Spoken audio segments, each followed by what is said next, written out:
try to explain to fans out there what the interview process for you guys is like. Maybe you could take a minute or two here to shed a light on, how difficult it is for the general manager to select the absolute right guy for the team and what it's like going through that.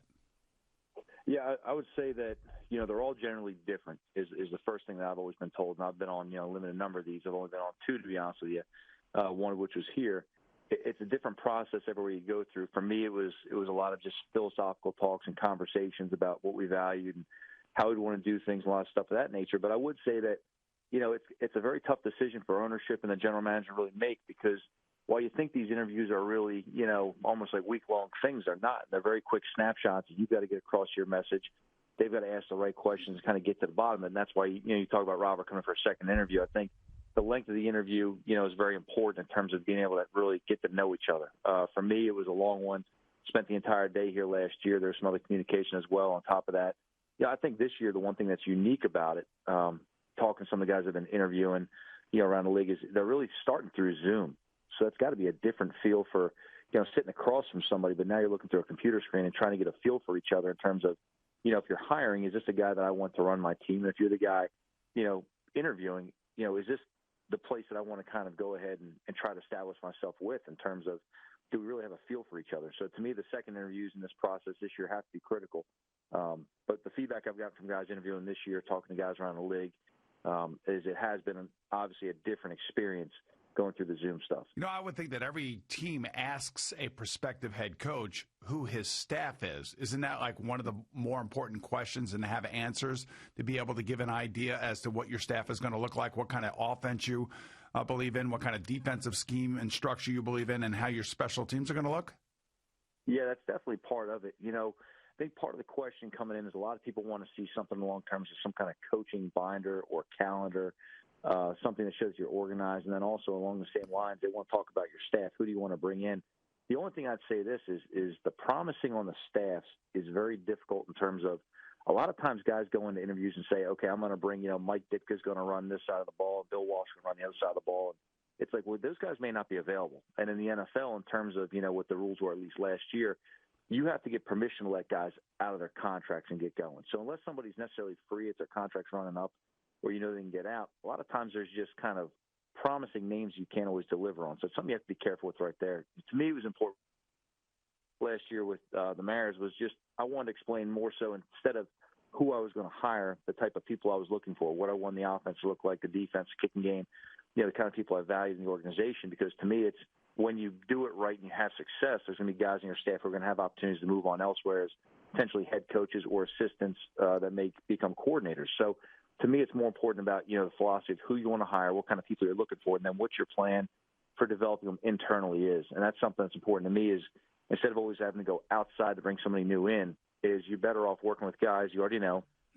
It's already established what's expected, what the culture is, and the players have a feel for them as well. So as they do well and you do well and other people have opportunities, you just promote from within and then bring in younger guys to develop and grow them inside. Talking to New York Giants head coach Joe Judge on the Fan and CBS Sports Network. We are now more than a week away after your season ended. When you look back on the campaign, the 2020 New York Giants, what's your evaluation of how things went?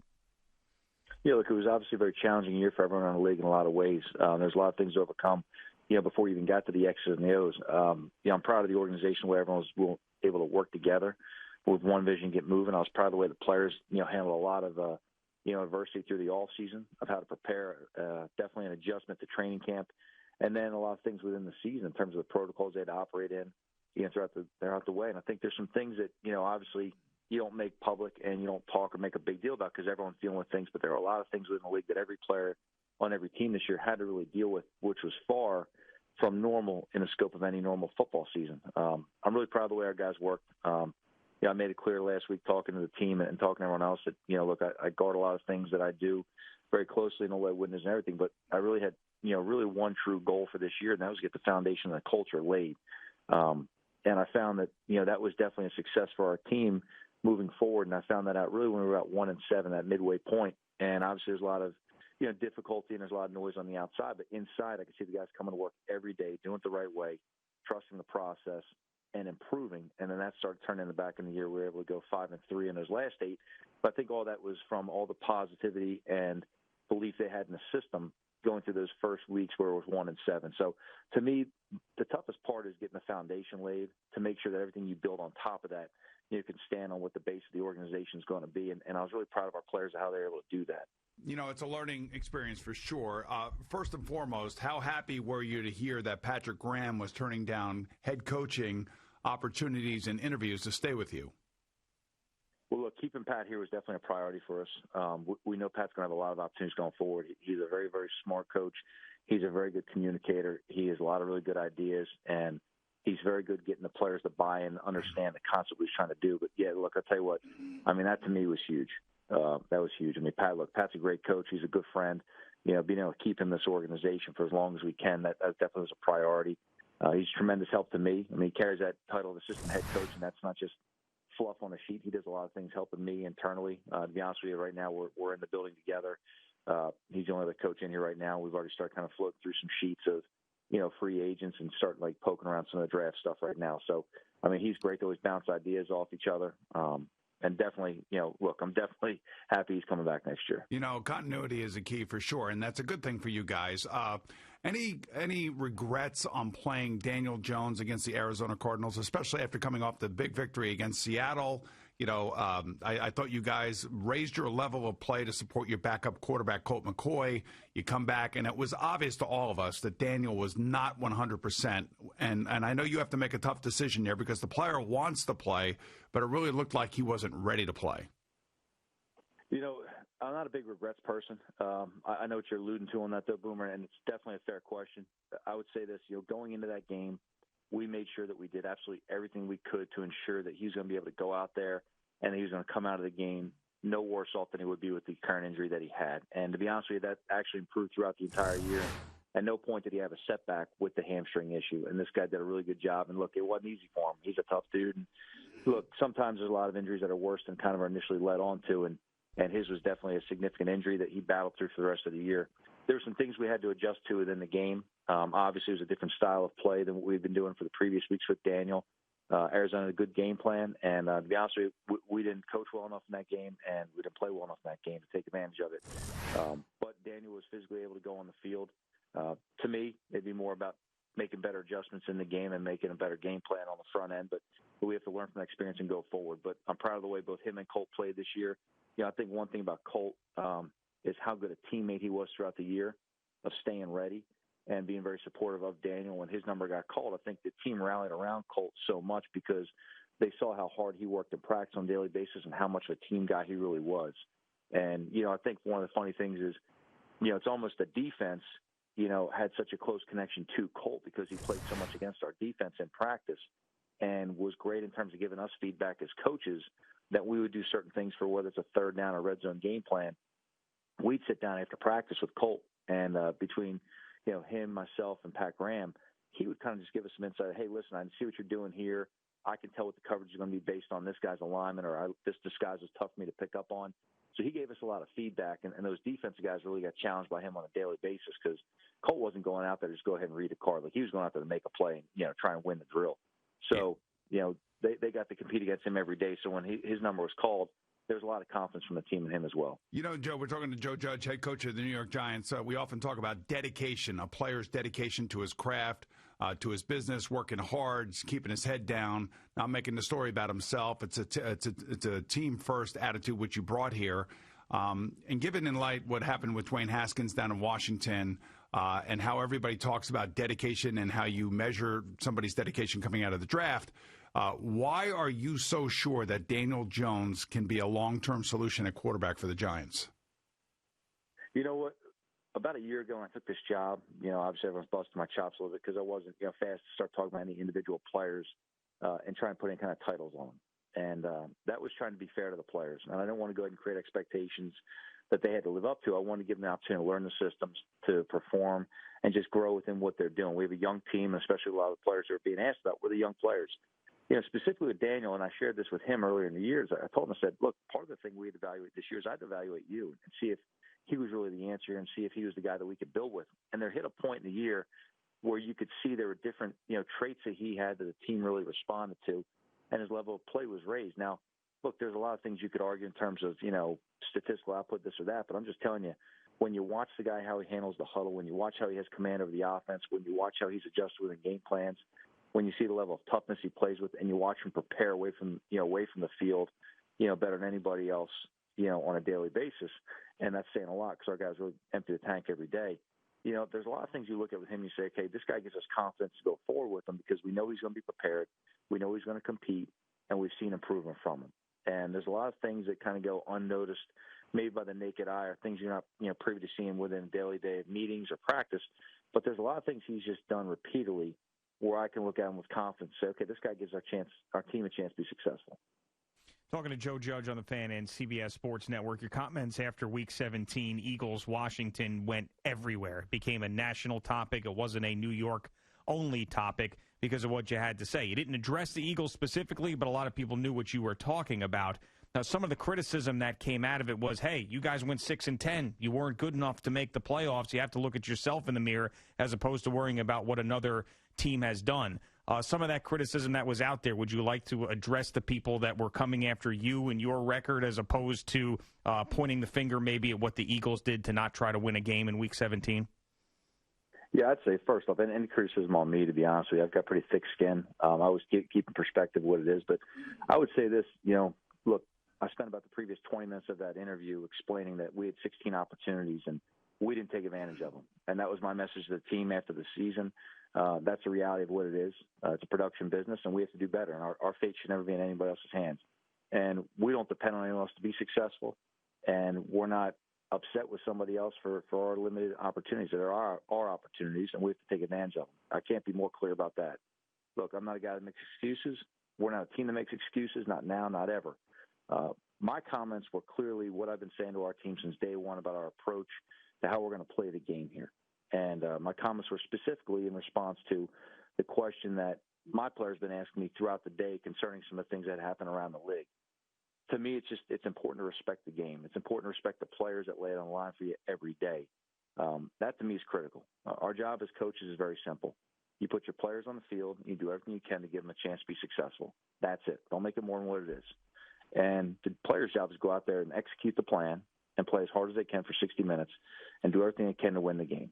And that's what it really is. And to me, just the base respect for the game is what I was trying to get across, and the respect for everybody who's been involved with this season, all right, from coaches, players, support staff, and the families around. There's been a lot of sacrifices made around the league. And, look, all I was trying to get across was the point of, we're going to always do everything we can to be successful here. We're going to always try and put the players in position to be successful, and we expect the players to always play for 60 minutes. So all right? It has nothing to do with us not making the playoffs at all. Look, that's our fault, point blank. We have to do better. 6-10 is not a playoff team. That's reality.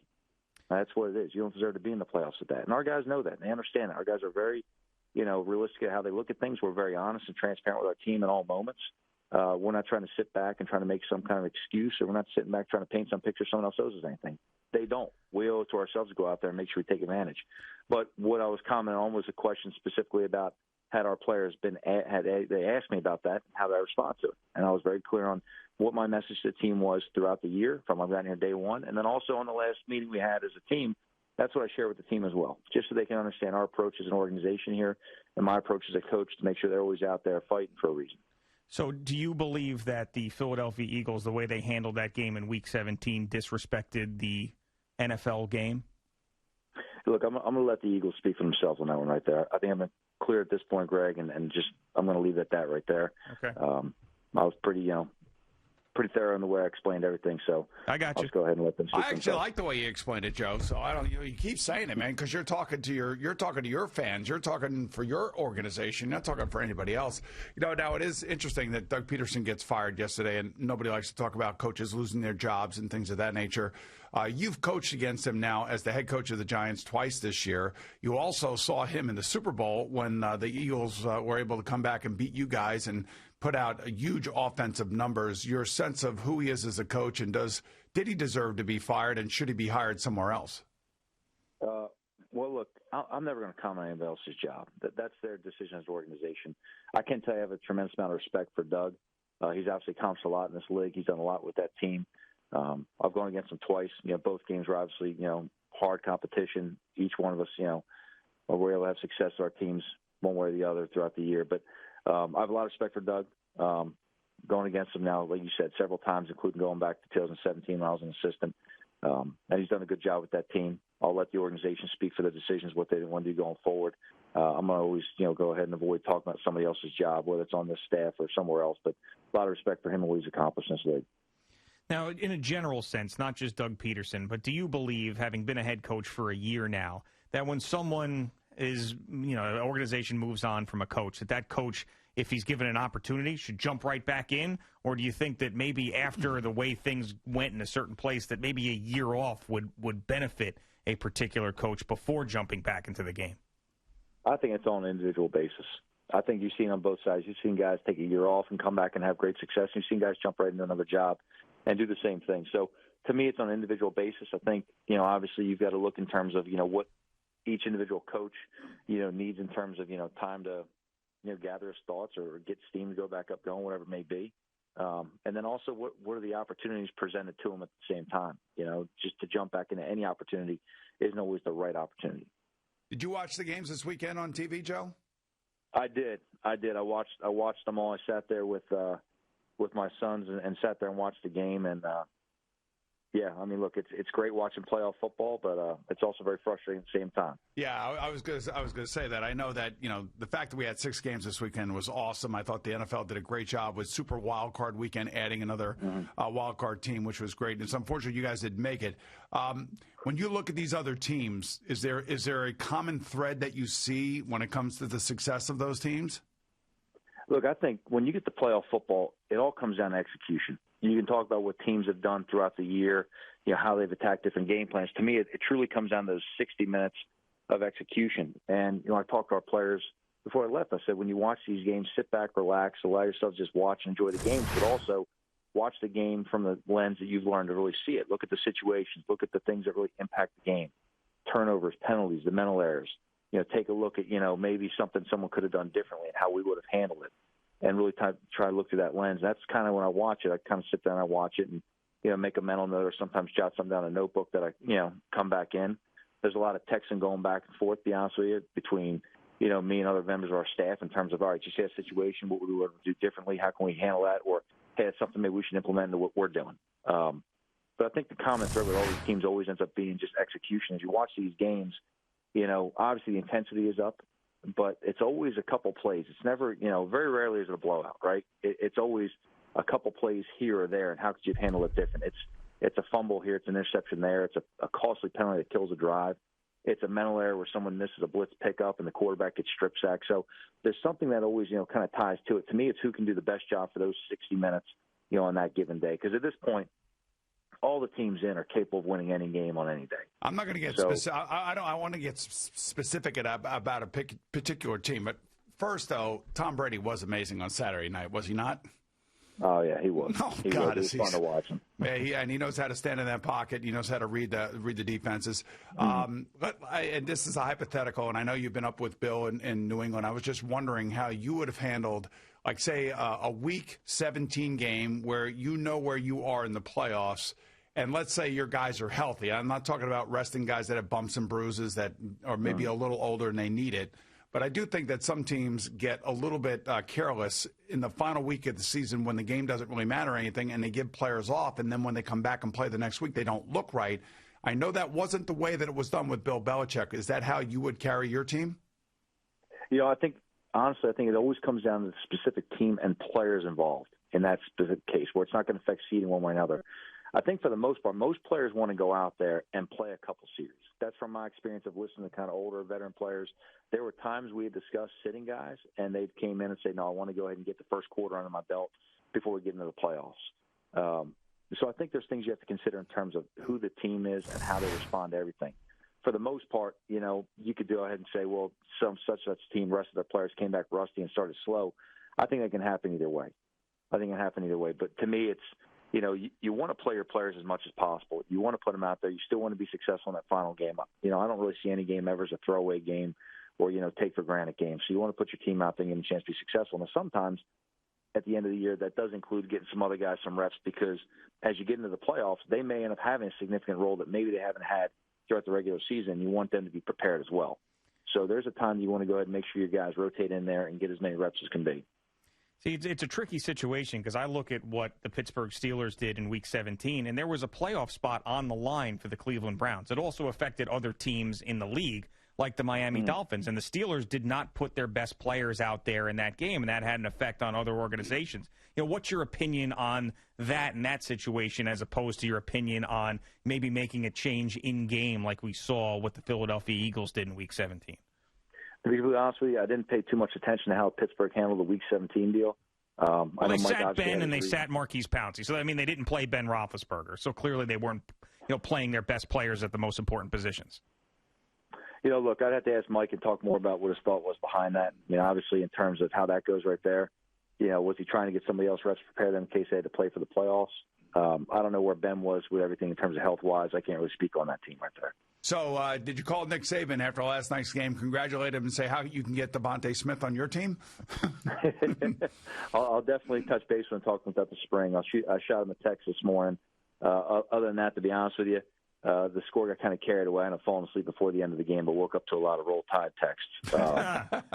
But they're definitely impressive. There was a lot of good players in that field from both teams last night. Could you imagine coaching against them at Mississippi State as opposed to being the New York Giant head coach? that would be an awful tough job to do, I'm sure. Hey, last one for you. I know you're so focused and you work so hard, and we know you're going to be in that building all the time. But in the off season, do you have any hobbies? You know what? I mean, there's things I enjoy. I'm not a big golfer. I haven't gone hunting in a little while, to be honest with you. Kind of, living in Massachusetts for years, that wasn't something that was really readily available. I haven't had a chance to go out in Jersey yet. But, look, it's mostly family time for me, to be honest with you. Kind of when I get free time, I got 4 children. I try and catch up with them as much as possible, be involved with them. They all play youth sports. I try to be at every game I can. And then, around the house, there's always something going on with the kids. So, to be honest with you, if I'm not working, my hobby really ends up becoming my family. Yeah. Sounds like me. Boomer, I told you. It's family and it's work. I don't have any hobbies. It's family, it's work, it's everything, yes. Joe, it was great talking to you and getting to know you this year. Best of luck in this offseason, and hopefully we'll get a chance to talk to you soon. Yeah, definitely, guys. I appreciate you. All right, Joe, thanks. Thank you for watching. Please like, comment, and subscribe. And don't forget to hit the red bell so you're notified when we have new content.